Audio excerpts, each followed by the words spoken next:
C'est parti mon kiki.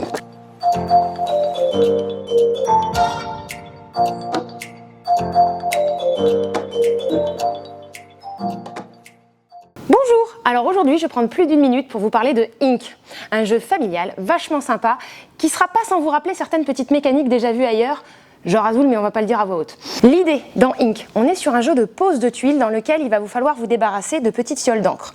En effet, on en possède 24 chacun, le premier qui arrive à ne plus en avoir déclenche la fin de partie, on finit le tour pour jouer de façon équitable et on voit qui est-ce qui a gagné en fonction de ceux qui auront posé des petites fioles incolores. Comment ça va se jouer? On y va. On a une roue ici où toutes les tuiles que vous allez pouvoir récupérer sont disponibles. Quand c'est mon tour, je vais pouvoir me déplacer sur l'axe, par exemple, hop, ici, moi je suis intéressée par cette tuile de 2. Je vais pouvoir immédiatement venir la disposer chez moi de façon plutôt intelligente. Voilà, ce serait comme ça. Automatiquement, si je remplis une mission, c'est le cas ici, bah oui, mon 3 rouge nécessite 3 cases, je les possède. Je dis, ok, j'ai rempli ma mission, et comme il y a un espace pour de l'encre, je peux poser une deuxième fiole d'encre. Mais là, ce que vous venez de voir, je viens de tricher. Bah oui, je vais recommencer parce qu'en fait, sur ma petite carte ici, je n'ai le droit de prendre les fioles que lorsque je mets de l'encre violette ou de l'encre bleue. Et ces cartes-là sont tirées de façon aléatoire à chaque partie. Il y en a beaucoup plus dans la boîte. Donc je vais arrêter de tricher, je les repose là. Je prends donc dans mes fioles joker, qui sont de la couleur de mon choix, pour mettre du rouge ici. On remplit immédiatement dans le petit sachet. Voilà, c'est au joueur suivant de jouer son tour. Il peut se déplacer toujours n'importe où il veut. Alors là, on n'est pas en situation machin. Ah bah tiens, je vais l'aider. Le violet, il va aller là. Il se pose comme ça. C'est peut-être pas ce qu'il y a de meilleur, mais ça lui permet de remplir également sa mission. Il n'a pas de violet, donc on va aussi être en fiole joker. Ah, eh ben, il peut même pas poser de deuxième fiole. Il n'a vraiment pas de bol, le joueur violet. On remplit immédiatement. Et là, en fait, ça va me permettre de vous expliquer une deuxième chose.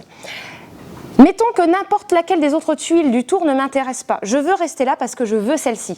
On va quand même considérer que je fais un tour de piste, que je passe par la case croix. Et qu'est-ce qui se passe sur la case croix? Je prends le sachet croix. Dedans, je fouille. Il y a des tuiles comme ça. Celle-ci me dit, je dois forcément poser cette pièce sur une case jaune. Si je ne possède pas de jaune, j'aurais dû la mettre n'importe où ailleurs sur mon plateau. Malheureusement, je possède du jaune. Je la mets à cheval sur ma tuile jaune. Je finis mon tour, j'avais décidé de venir ici, et ben j'ai pas été très douée parce que du coup, je me retrouve avec ça. Je me retrouve avec ça et en fait c'est pas si mal parce que je vais pouvoir vous poser une deuxième information. Je vais pouvoir proposer une deuxième information. Ici, je viens de raccorder mon rouge en me disant hey, peut-être que je vais pouvoir profiter de ma zone de rouge. Et ben non, parce qu'il faut savoir une deuxième chose. Les fioles que j'ai posées bloquent automatiquement l'accès à la tuile rouge ici. C'est comme si j'avais coupé le flux d'encre. Du coup, si je veux pouvoir remplir ma mission rouge, il va falloir que je parte dans l'autre sens, que je pose d'autres tuiles rouges ou que j'agrandisse. Ou peut-être que j'arrive à me débarrasser de ces tuiles-là temporairement. Et oui, parce que certaines missions, celles de valeur 4, 5, 6, 7, possèdent des pouvoirs qui peuvent changer de partie en partie. On n'est pas obligé d'avoir toujours les mêmes.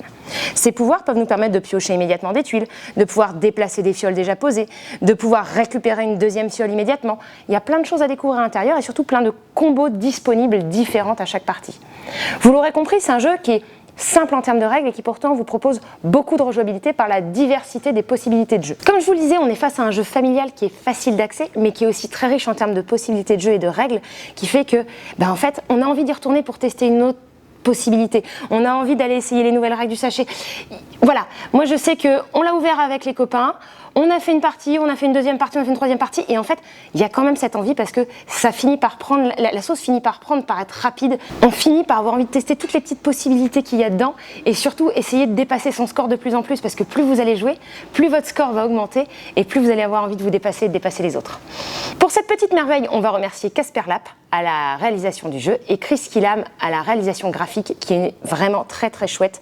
Le matériel est super joli, l'univers est très chouette. Bien sûr, on est sur un jeu qui se joue parfaitement à 2 joueurs, mais il y a un petit mode solo et il permet aussi de monter jusqu'à 4. À 4, on est plus dans l'opportunité, je dois avouer, mais il y a des belles petites surprises qui peuvent ressurgir à partir de 8 ans. Et alors, pour une première partie, comptez l'heure complète de partie, mais après, plus vous allez être rodé, plus vous allez vous approcher des 30 à 45 minutes. Je vous souhaite une très bonne partie et je vous dis à bientôt.